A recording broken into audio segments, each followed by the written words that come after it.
lá na nossa revista. Qualquer proposta de artigos, textos, estamos aqui. Mostraremos os nossos endereços aqui na tela durante a programação. E vamos ao início. Grande pause. Ok, vamos lá. Bom, a proposta que nos foi feita, né, ao Sem Flores, foi buscar fazer uma análise deste primeiro ano do governo Lula, né? E assim, nós já temos publicado alguns artigos na nossa página. A nossa página é semflores.org. Eu vou passar aqui no chat, Chagas, dois artigos que a gente já publicou. Um foi em novembro, o outro em outubro, que tratam um pouco tanto do caráter de classe burguês do governo Lula-Alckmin, como da composição burguesa do governo Lula-Alckmin. Eles são parte de um conjunto de artigos que a gente ainda está publicando, vamos publicar outros posteriormente, buscando fazer essa análise do governo Lula e, vamos dizer, uma análise que parta dos critérios de classe, que parta vamos dizer, da análise da sua política, né? Bom, eu acho que, então, para isso, nós temos que partir de alguns critérios, vamos dizer. Nós não podemos analisar a figura do Lula, o indivíduo, vamos dizer assim, o que ele fala, o que é a garantia do que é esse governo é sua prática, vamos dizer, é sua política econômica, é sua composição. E isso numa conjuntura que nós estamos vivendo de prolongada estagnação a nível mundial. Acho que este é um dado importante para a gente acompanhar, porque ele demonstra as condições nas quais a economia brasileira pode, vamos dizer, funcionar nesse quadro, e ele vai estabelecendo os limites concretos para esta reprodução, para o movimento da economia no Brasil. Vivemos uma longa crise do imperialismo, desde 2008, mais aberta, e esse estado depressivo do sistema imperialista impulsiona as burguesias do conjunto dos países, principalmente dos países dominantes, a dois movimentos, principalmente. Um, de disputa entre os blocos imperialistas, a gente tem visto isso nos conflitos da guerra da Ucrânia, um exemplo claro, mas também nos conflitos em torno de Taiwan, e o outro, um movimento de ofensiva sobre os países dominados e sobre a classe operária, principalmente, no sentido de tentar garantir as taxas de lucro, de tentar conseguir extrair valor. Eu acho que este processo caracteriza, vamos dizer assim, esta conjuntura de médio e longo prazo dos últimos anos em escala global. E o governo Lula e Alckmin foram eleitos neste contexto, né, na tentativa, vamos dizer assim, de apresentar ao capital qual a melhor forma de garantir a manutenção das taxas de lucro aqui no Brasil. Nós já dizíamos num livro que publicamos no final do ano passado, fazia uma análise quem são nossos inimigos, quem são os nossos amigos, que esse governo tinha, até analisando o que foram os governos do PT anteriormente, os 4 governos do PT, de 2003 a 2016, como a composição da chapa Lula e Alckmin, que no fundamental esse governo tinha uma tarefa central: consolidar a ofensiva burguesa que já vinha se dando de forma mais intensa, principalmente a partir de 2014, 2015, depois da recessão. Uma ofensiva que tem como objetivo tentar manter as taxas de lucro no Brasil. E para isso, esta frente montada em torno da candidatura do Lula e do Alckmin apresentavam uma possibilidade para atender os interesses do capital que o campo ligado à chapa do Bolsonaro já não estava conseguindo apresentar, já não apresentava e nunca apresentou, que era dizer o seguinte: nós podemos aqui garantir as condições ideais de reprodução do capital em escala nacional, né? Melhores condições do que as condições apresentadas ali no período do Bolsonaro. E eu acho que com um ano agora de governo, nós já podemos identificar mais claramente que não só esse governo agiu no sentido de consolidar os interesses burgueses nesse período de crise, como ele deu passos a mais no sentido de avançar nesta ofensiva burguesa. E é isso que eu espero mostrar aqui durante a exposição aqui e durante o nosso debate. Ou seja, esse governo garante, consolida o avanço burguês que se deu no período anterior, no governo Michel Temer, no governo Bolsonaro, reforma trabalhista, ofensiva burguesa, transformações de várias ordens, avanço nas privatizações, reforma da Previdência, não volta atrás em nada disso, mas dá passos além, nesse sentido de garantir os interesses do capital. E com uma característica distinta da característica política que expressava fundamentalmente o governo Bolsonaro, que era uma ofensiva explícita, aberta, um caráter, vamos dizer assim, de extrema-direita, conservador, fascista, para atender os interesses do capital. O Lula vem, né, com sua composição, com outros instrumentos políticos, os instrumentos fundamentalmente da cooptação, da enrolação, da paralisação dos movimentos de contestação, ou da tentativa de paralisação dos movimentos de contestação. Eu acho que esses são os eixos centrais do governo Lula. Manter a dominação de classe, né, para isso, né, conter, cooptar, paralisar, confundir a resistência proletária, a resistência dos trabalhadores. E aí nós temos achado que é fundamental, e temos colocado isso nos nossos documentos, está no título desses 2 artigos que eu acabei de passar aqui como referência, a necessidade de caracterizar esse governo como um governo burguês. Porque se, principalmente os comunistas, a esquerda, identificam objetivamente esse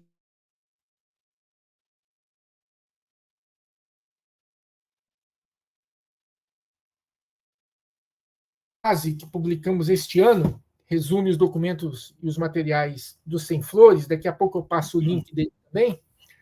A gente tem toda uma sustentação que mostra como o PT, você pode identificá-lo como um partido hegemonicamente social-democrata desde sua fundação até os anos 90, meados dos anos 90, e depois, quando começa a ter a possibilidade de assumir determinados governos importantes, um governo abertamente burguês. Afirmar esse caráter de governo burguês nos possibilita entender, na linha de massa, tão concreta, que este não é um governo a ser disputado, é um governo a ser combatido. É irrelevante, vamos dizer, aquilo que o Lula fala, secundário, as formas concretas com as quais tenta confundir esta resistência. Ele é fundamentalmente um governo que deve ser combatido, né? Só um pouquinho que eu já te passo aqui também, Chagas, o link, vou passar aqui no chat interno, o link para os camaradas que queiram ter acesso ao nosso documento base. Então, assim, vamos partir primeiro da política econômica do governo Lula, né?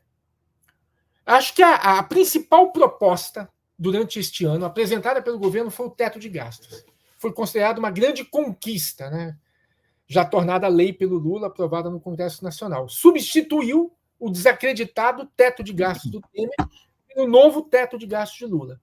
Ele reforça o tripé da política econômica que vem desde o governo Fernando Cardoso. Juros altos, câmbio flutuante, superávit primário. Garantir condições fiscais para que o capital no Brasil possa ter segurança e tranquilidade de investir. Não é à toa que ontem, antes de ontem, há alguns dias atrás, a Standard & Poor's, uma agência de risco norte-americana, elevou a nota de crédito brasileira, dizendo aos capitais do mundo todo que estão melhorando as condições de aplicação de capital no Brasil. Ainda não estão em condições ideais e mantém a pressão para que o governo faça o dever de casa que atenda aos interesses do capital, mas já indica que as condições estão melhores. Diversos estudos que foram feitos mostram que esse novo teto de gasto é muito pouco diferente do que foi o do Temer, até porque o do Temer não funcionou na prática. A diferença pode ficar em, no máximo, 2,5%. Né? Então, o que ele pode prever é um aumento real da despesa pública entre 0,6% e 2,5%. Os juros pagos sobre a dívida pública seguem fora do teto de gastos, seja durante o Temer, seja durante o Lula. Não tem regra. Quer dizer, pagar a dívida pública você pode pagar no limite que for necessário. E as maiores probabilidades são de que este teto, inclusive do Lula, não seja cumprido, assim como não foi no governo anterior, o aprovado pelo Temer e implementar durante o governo Bolsonaro. Mas pressionam, segue as fortes restrições aos gastos públicos. Né? Para 2024, a LDO, que foi aprovada agora, parece indicar aumento real zero do Bolsa Família e aumento nominal zero do funcionalismo público federal. O teto de gastos do Lula foi aprovado com amplo apoio do Congresso Nacional, né? E, assim, por conta desse novo teto, né, houve um debate interno do PT, mas, assim, o mercado financeiro defendeu o déficit zero, Lula voltou atrás, não alterou a proposta do governo, e é essa que é indicada como, né, uma situação de pressão sobre o governo, até mesmo para determinadas políticas públicas, nos marcos da reprodução do capital, nada além da gestão dos interesses da burguesia. Mas, mesmo isto, você mantém o governo sob garrote, preso, para atender os interesses aí da necessidade de remunerar os capitais que para cá vêm. A segunda grande medida deste governo é a reforma tributária. Né? Foi a proposta, vamos dizer assim, que eles chegaram até a tentar comparar alguns como um novo plano real. Mas, no fundamental, é uma reforma tributária neutra, não há aumento da carga tributária e muito mais eficiente, economizando custos e aumentando os lucros do capital. Não há nada de redução do ponto de vista dos tributos pagos pelos trabalhadores e não há aumento dos tributos a empresários, ao capital. Pelo contrário, há redução pela maior, vamos dizer assim, otimização do funcionamento do sistema tributário no Brasil. Essa é a proposta que foi apresentada pelo líder do MDB em 2019, durante o governo Bolsonaro, contou com apoio quase unânime, né, das frações de classe burguesa, a maioria dos economistas tradicionais, Pastore, Arminio, Baixa, Mantega, Marcos Lisboa, o pessoal do Guedes, Samuel Pessoa, manifesto da Fiesp, apoiando, apoio do Tarcísio, governador de São Paulo, votação liderada pelo Lira, Centrão em peso votando. E o principal objetivo é reduzir os custos indiretos do capital, logo aumentar suas taxas de lucro. Apesar que ainda vai levar vários anos. Foi aprovado com 370 votos na Câmara dos Deputados. Então, você tem aí dois elementos centrais da política do governo Lula nesse ano: novo teto de gastos, reforma tributária, que são expressão concreta de um governo que funciona para garantir a taxa de lucro do capital, para garantir as melhores condições de valorização do capital no Brasil.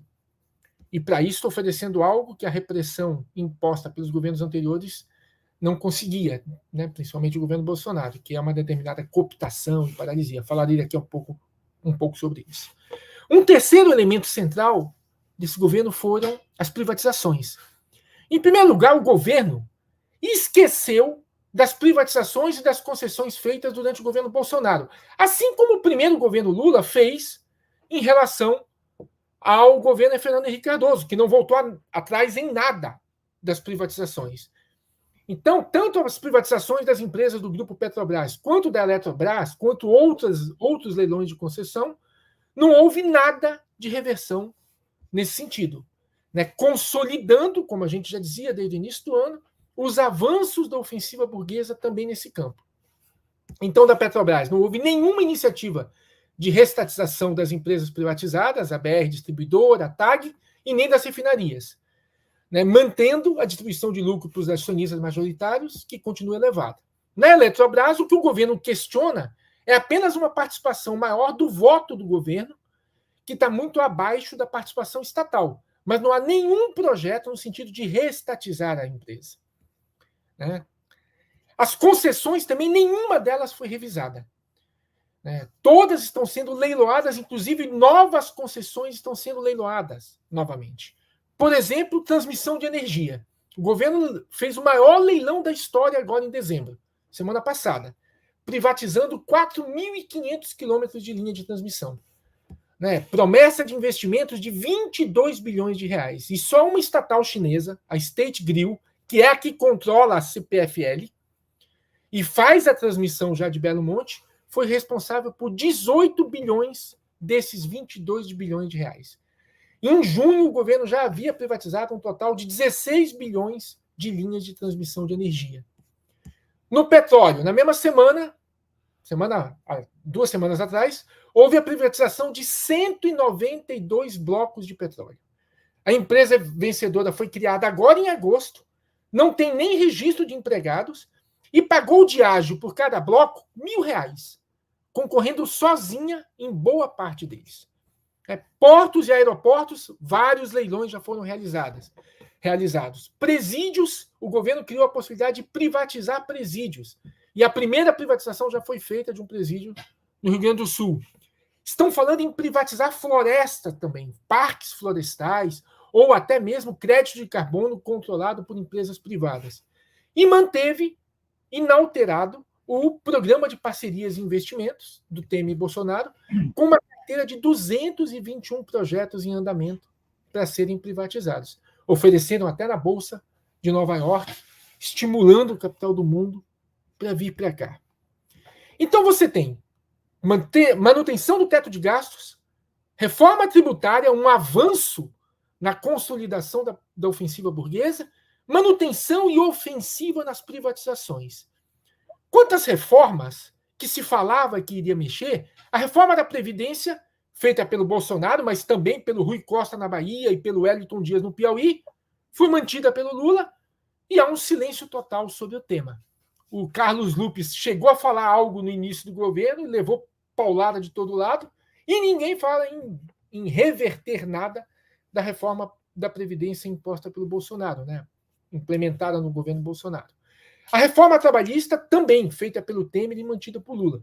Foi muito falada durante a campanha, a cada versão, a gente colocou isso naquele nosso livro, do programa eleitoral, uma vinha mais recuada que a outra, se criou vários grupos de trabalho e o foco é, no fundamental, retomar financiamento para centrais sindicais e sindicatos. E, secundariamente, talvez tratar de alguns temas específicos, como no caso dos trabalhadores de aplicativo, que sequer as suas entidades representativas participam dos grupos de trabalho.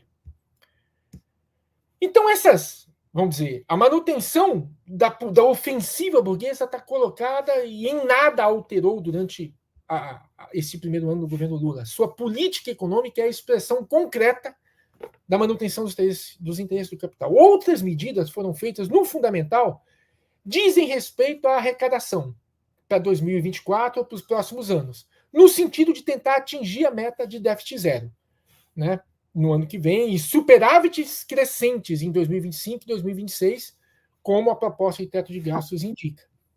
Então, para isso, o governo espera, para atingir o déficit zero em 2024, aumentar a arrecadação em 168 bilhões no ano que vem. A avaliação quase unânime é que isso vai ser impossível.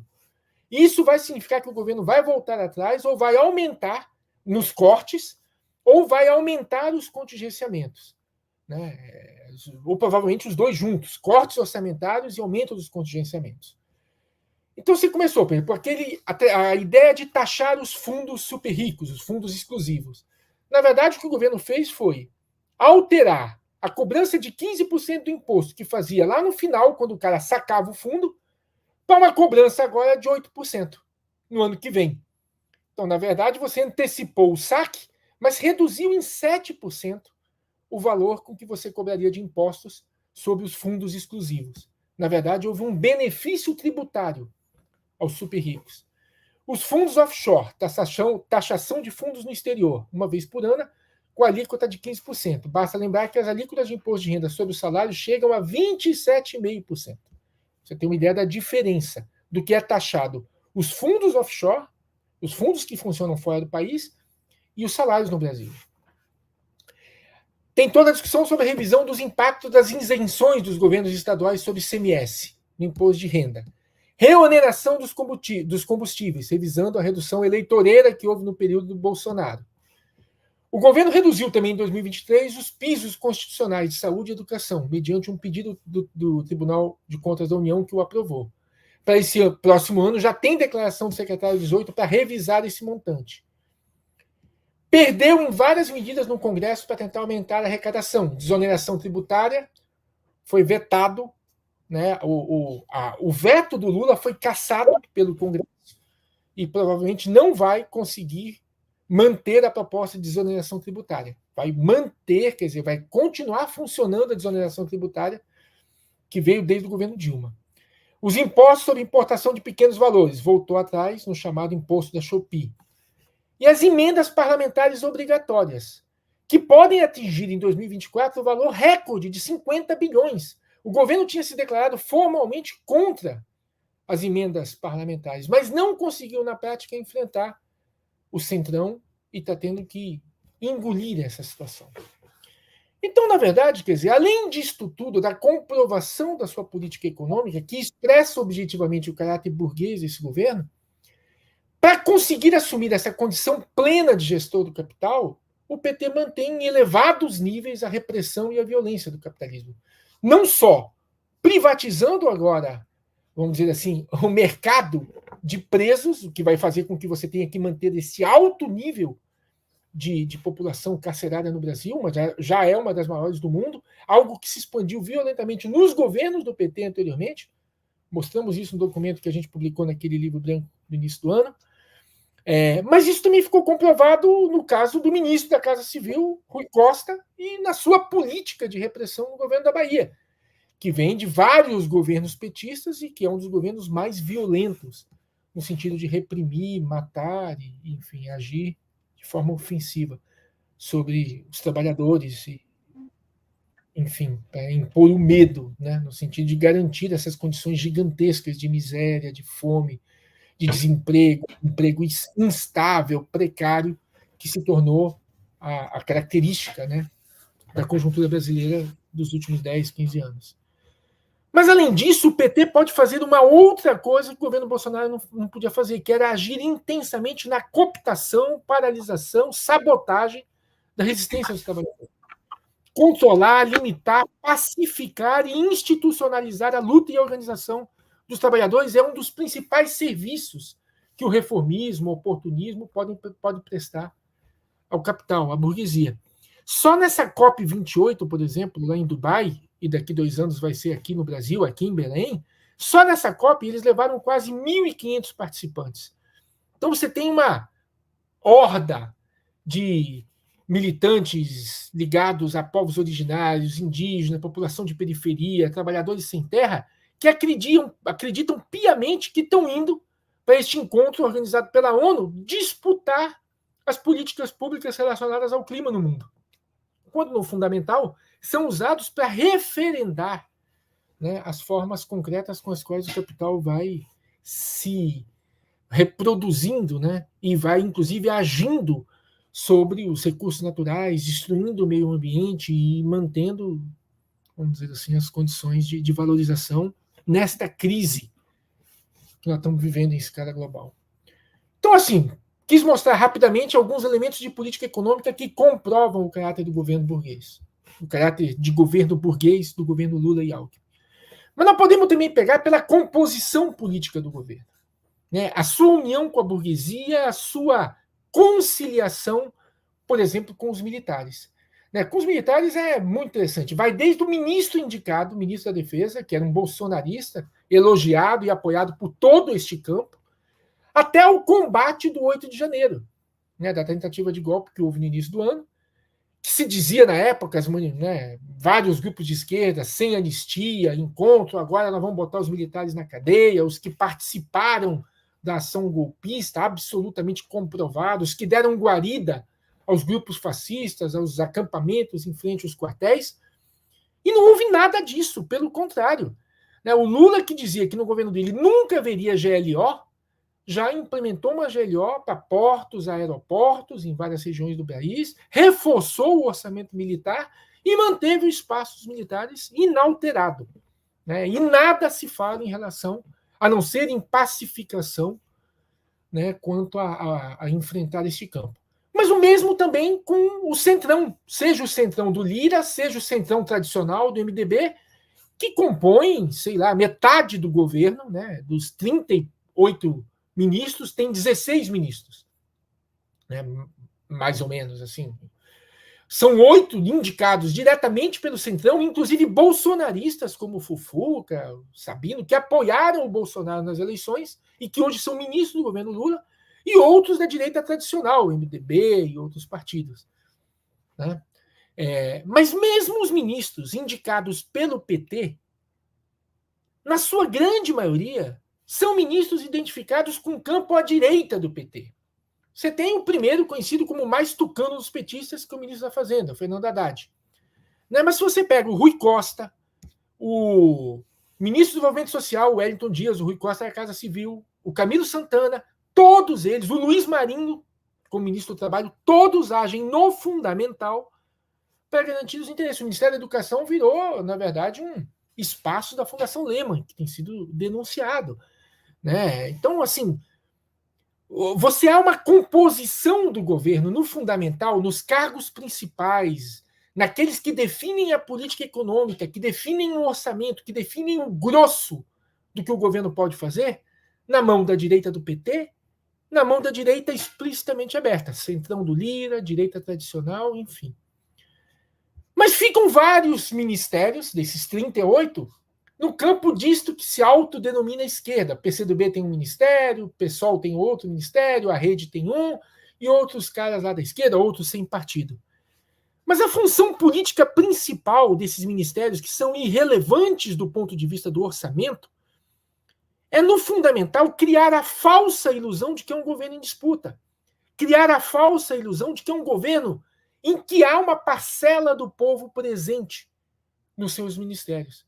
E essas organizações, que no fundamental são organizações oportunistas, que se iludem, que estão ganhas para, na verdade, tentar obter migalhas e com isto prorrogar, vamos dizer, ad eterno, esta submissão de suas posições perante a burguesia, seja numa ilusão de um desenvolvimento nacional independente, algo que ninguém mais, nem sequer a burguesia nacional, nunca defendeu, muito menos nesses anos atuais, está muito mais integrada do que nunca. O Brasil se tornou, no fundamental, um gigantesco produtor de bens primários para os grandes países dominantes, principalmente a China, que o Brasil é dependente cada vez mais de que haja demanda pela produção desses bens primários, minério, soja, petróleo e seus derivados.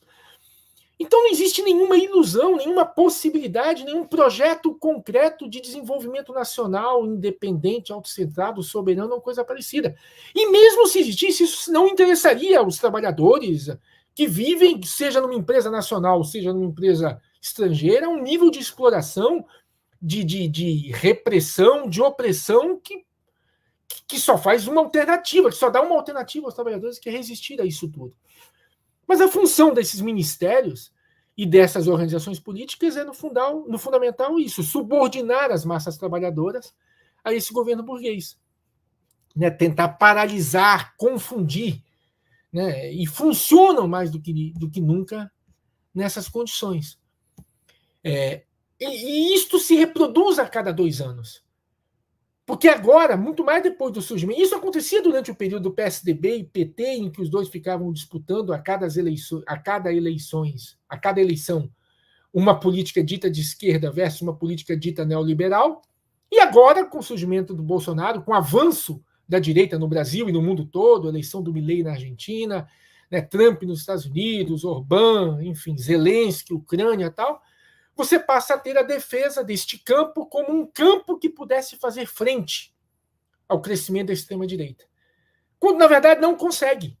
Quando, na verdade, enfraquece a capacidade de combater a extrema-direita.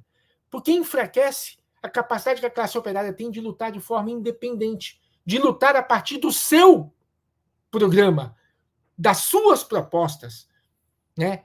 Ela passa a colocar para os trabalhadores, para suas representações sindicais, populares, para suas vanguardas, uma ilusão de que, pelo caminho institucional, pelo caminho parlamentar, eleitoral, disputando os espaços no aparelho de Estado burguês, seria possível encontrar um caminho que beneficiasse os trabalhadores. Ouvindo uma live dessa semana também do Zé Dirceu no Opera Mundi, eles tentavam se afirmar como de esquerda revolucionária, acho que até o Breno Altman estava bem mais à esquerda do que ele, e tentando dizer o seguinte, é porque a conjuntura não permite outra política. A conjuntura não permite outra possibilidade, que não seja a disputa institucional, que não seja a disputa parlamentar. Então você argumenta, levando em conta a ofensiva burguesa, a força do inimigo e a desorganização do nosso campo, em grande parte resultado da ação do PT e do PSOL e do PCdoB, dos partidos oportunistas e reformistas, para depois justificar que, como nós estamos desorganizados, somos fracos, a conjuntura não permite enfrentar o inimigo, nós temos que abrir mão da nossa luta independente. E temos que pedir que o partido burguês como o PT e seus aliados, muito mais explicitamente burgueses, tenham, sei lá, pena, né? Tenham uma certa preocupação com as condições de vida. E isso não existe. O capital não funciona por esses critérios. Ele funciona pela necessidade de retomar a taxa de lucro. Então, enxergar claramente que este é um governo inimigo, que este é um governo que atende aos interesses do inimigo e que age e tenta agir dentro das nossas fileiras, no sentido de nos paralisar, nos cooptar, é um elemento central para a gente não cair nessa armadilha, para a gente não ser instrumentalizado pelos interesses burgueses que estão em jogo. Alguns dizem assim, mas isso não tem possibilidade, isso não existe. Eu acho que não é real e acho que dos últimos anos vem crescendo a possibilidade de uma oposição de esquerda ao governo Lula. Nas eleições anteriores, neste livro branco, que a gente publicou no início do ano, a gente faz um registro, um conjunto de organizações se posicionou nas eleições de forma neutra, se contrapondo às candidaturas burguesas apresentadas. Foram vários os grupos. Né? A gente lista o conjunto dos grupos que disseram o seguinte: nós não vamos apoiar a candidatura do Lula, porque a candidatura do Lula expressa, não só por sua aliança, não só pelo que foi os governos anteriores do PT, mas pelo seu programa objetivo, expressa os interesses da burguesia, expressa uma forma distinta, política distinta, de aplicar o programa do capital, de aplicar o programa burguês sobre os trabalhadores, o programa que busque, no fundamental, extrair mais capital nas condições de crise que nós estamos vivendo no Brasil e no mundo. Mas de lá para cá também eu acho que houve rachas importantes. Dentro do PSOL, que se tornou um governo se tornou um partido abertamente governista, né, você teve rompimentos, rachas à esquerda ali dentro. A esquerda marxista se retirou do PSOL e outros agrupamentos têm se retirado. O PCB, que tem uma posição neutra, o PCB CNPJ, o PCB oficial, que tem uma posição de independência, teve um racha à esquerda que já assumiu uma posição de oposição ao governo Lula. Então você tem tido... E surgiu o CEP, que é uma Comitê de Emancipação Proletária, que reúne um conjunto de organizações que, numa nota de outubro, né, divulgou publicamente a posição de que só a classe trabalhadora auto-organizada, unida, estou lendo, com autonomia política e ideológica, criando seus próprios organismos revolucionários, poderá colocar fim a todas as desigualdades sociais, a todas as misérias que geram sofrimento e morte. Precisamos retomar nossa organização, unificar nossos enfrentamentos nos locais de moradia e de trabalho.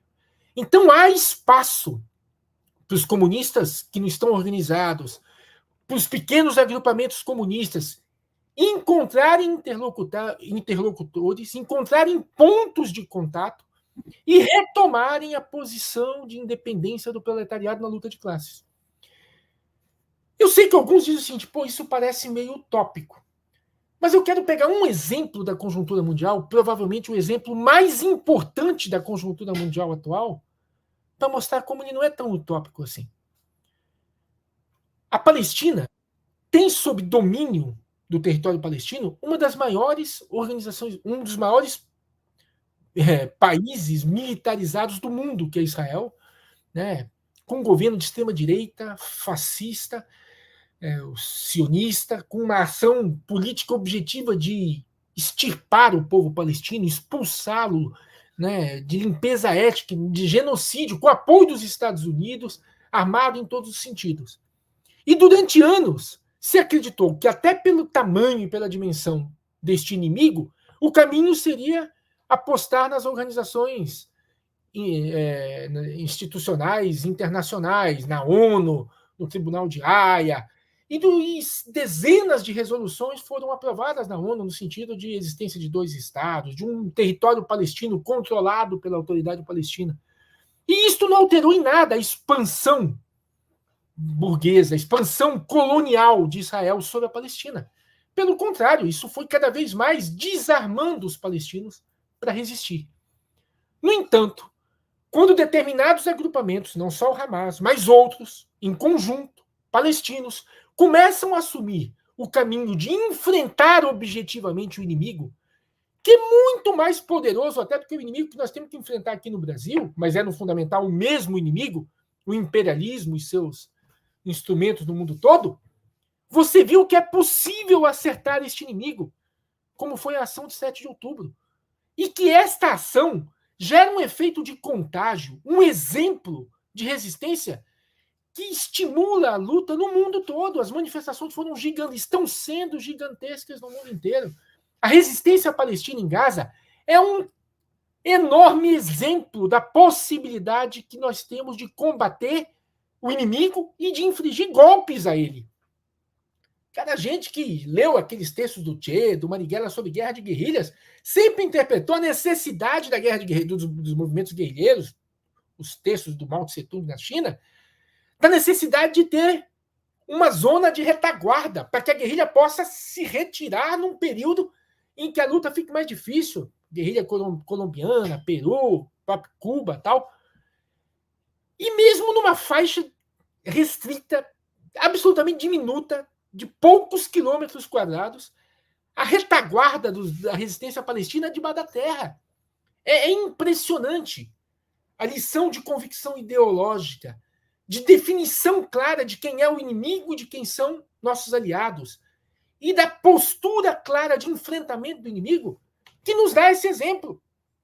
E me vem o Zé Dirceu aqui no Brasil dizer o seguinte, que a conjuntura nos coloca que não tem alternativa, que não seja compor com o Alckmin, acreditar na Fiesp, passar o dinheiro para os grandes banqueiros e aguardar até não sei quando essa criação absurda de que o capital vai nos dar melhores condições de vida. Então é o seguinte, é absolutamente sem sentido do ponto de vista da realidade do que foram esses últimos 20 anos, 30 anos, em que o PT foi 16 anos no governo, no primeiro momento 14 anos, porque a Dilma saiu no meio, do que já foi este primeiro ano de governo do PT, é absolutamente sem sentido acreditar que pode haver alguma alternativa de disputa neste campo. Não existe. E acho que isso está contagiando, está criando uma situação na Argentina agora, nessas eleições, um racha do Partido Comunista Argentino, o Partido Comunista Argentino, tomou uma opção de não apoiar nem o Massa e nem o Milei, porque os dois representavam, no fundamental, os interesses burgueses também. Desculpe interromper, Fauzi. Não, é que eu lembrei que não foi só o PC, não. Foram 4 ou 5 organizações. Sim, várias outras organizações se posicionaram dessa forma. Isso. Eu quero mostrar que, na verdade, aqui no Brasil, lá existe um conjunto de grupos, a TV A Comuna tem tido o mérito de divulgar essas posições estes anos todos, de dar destaque a eles, e tem crescido na velocidade que é possível crescer, mas já são mais de 5 mil inscritos. Reforço aqui a necessidade de que todo mundo se inscreva, porque a TV A Comuna é uma tribuna, uma trincheira de afirmação dessas posições, para que a gente rompa as ilusões, né? Porque nós temos exemplos no mundo e aqui em volta de que é possível construir um determinado campo autônomo, independente. É fato de que as lutas concretas não estão num período de ascenso. É fato que as greves, você teve algumas este ano, os terceirizados da Petrobras em Canoas, o pessoal da construção pesada do metrô em São Paulo, né? Enfim, várias greves têm acontecido, mas são ainda muito limitadas. Mas é um fato objetivo que esta ofensiva burguesa vai gerar uma resistência. E que esta resistência será mais ou menos capitalizada pela direita, que já está se movimentando novamente com ações de rua, se nós cumprimos nosso papel. Se nós assumimos a necessidade de crescer nesta insatisfação que existe nas concentrações operárias, na periferia das cidades. Se a gente tiver a condição política de se articular com os grupos que afirmam essa posição. E eu acho que este primeiro ano deixou claro, sem ilusões, camaradas, né? Este governo é um governo burguês, deve ser combatido. E deve ser combatido não com os instrumentos do inimigo. Não vamos deixar de ocupar espaço nenhum.